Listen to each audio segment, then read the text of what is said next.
তারা খালাস পেয়ে যায়। তাহলে আওয়ামী লীগ দোষ করছে কি? আওয়ামী লীগ তো এই কাজই করছে, অন্যায় করছে, অবিচার করছে, যার কারণে আমরা সবাই মিলে একত্রিত হয়ে আওয়ামী লীগকে বিতাড়িত করছি। তো এখন যদি এই সরকার ওই একই কাজ করে তাহলে তো বেসিসটা আমরা আরেকটা জন্ম দিতেছি।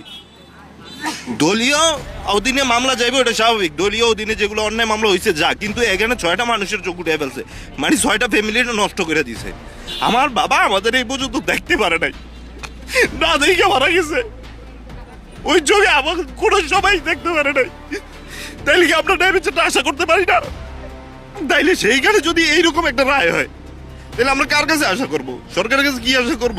কার জন্য আওয়ামী লীগ এই পতন করিল? কিন্তু আরেকটা ফেসিস্ট আমরা জন্মই দিতে আছি, 2 দিন পর তো এর বিষয় লাগতেইব।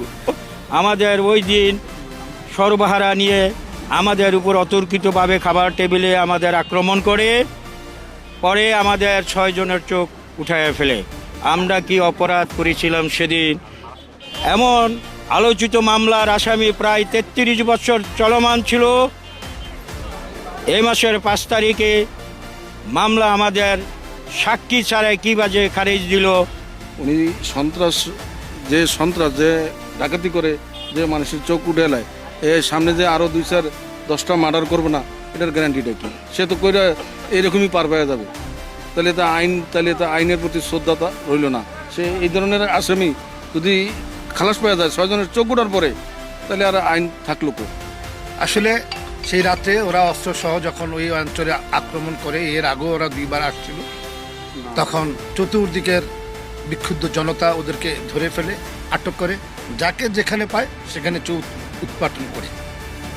আমরা কেউ এই ঘটনার সাথে জড়িত ছিলাম না।